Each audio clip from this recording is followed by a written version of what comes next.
Hello, this is Jane Goodall with a message for Earth Day 2021.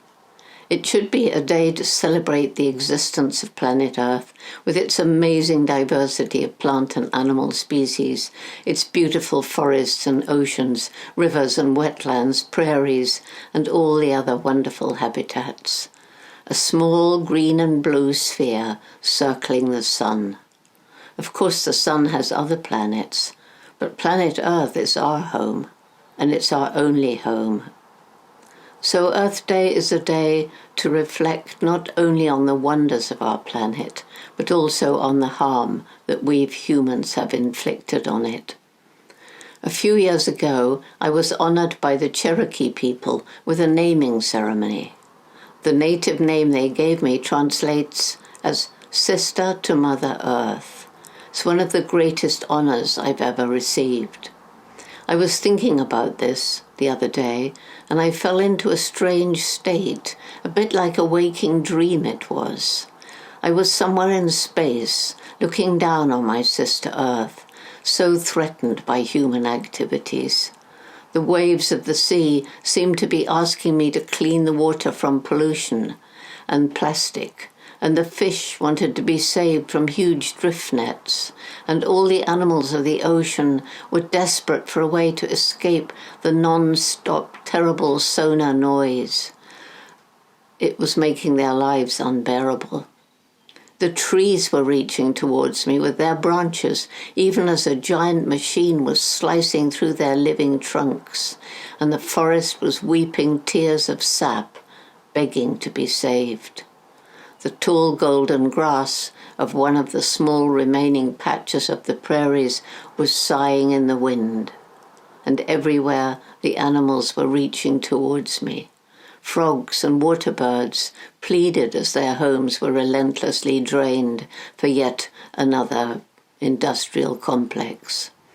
Elephants and rhinos, lions and tigers, pangolins and bears and sharks cried out as they were killed for their tusks and horns and scales and bile and fins.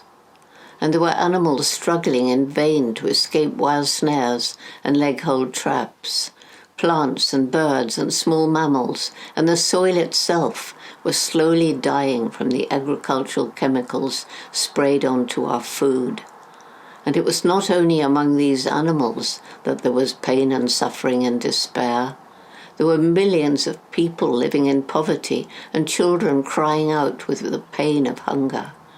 There were people fleeing their homes that were no longer habitable because of climate change or because of persecution or armed conflict. There were people without jobs, sleeping on the streets. We must remember we are animals too, and we are part of and not separated from the natural world. We depend on Mother Earth for clean air and water and food and everything.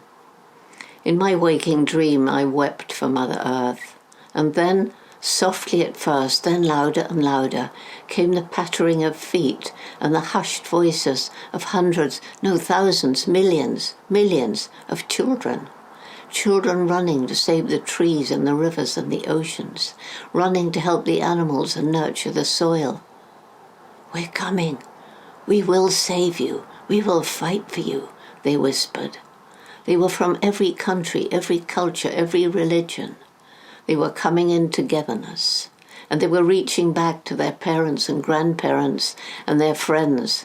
Mother Earth needs all of us, they were saying. Phew.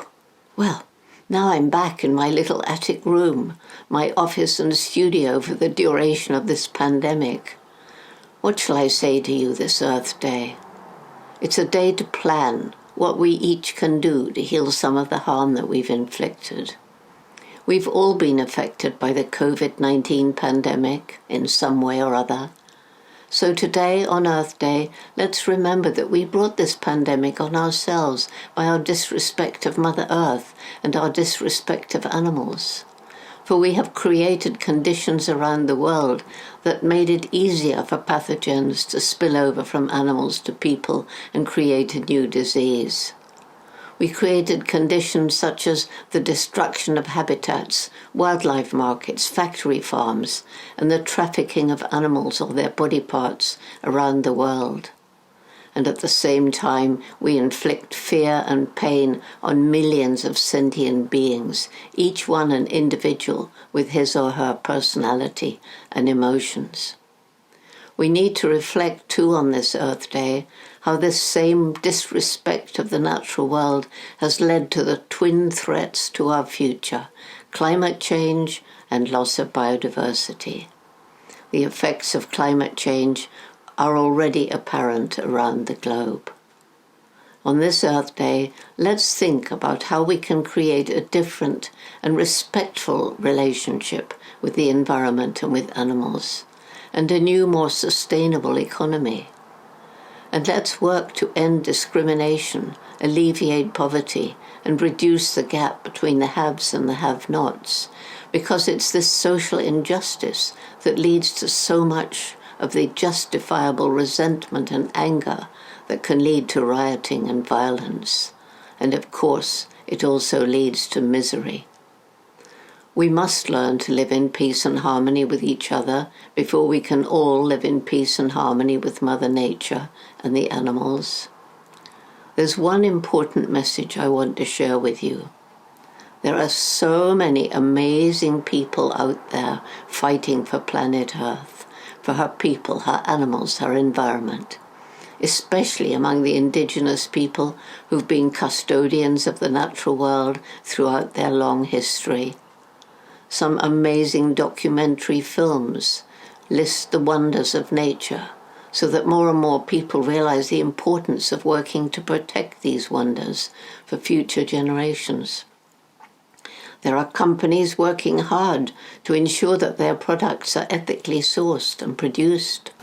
There are programs like the Jane Goodall Institute's Takari program that help people in poverty find ways of making a living without destroying their environment, because you cut down the last trees and fish the last fish in desperation to feed your family otherwise. There's increasing interest in producing food in partnership with Mother Nature. Methods like permaculture, regenerative agriculture, agroforestry, small family farming. If food grown in a sustainable way without chemicals costs a bit more, well, we value it more and we waste less. And the waste of food around the world is shocking, especially when we think of all the people living without even one good meal a day.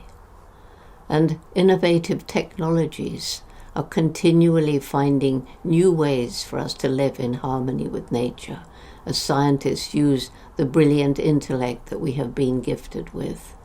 And each of us is beginning to think more carefully about our own ecological footprint. So today, let's all think how we can each do our bit, for every single one of us has a role to play, and each one of us can make a difference. Let's all work together, parents and children, corporations and NGOs, governments and the general public. Let's make a list of things we can do to make this a better world for people, animals, and for planet Earth. Not just today, but every day. Let's think of every day as Earth Day. Thank you.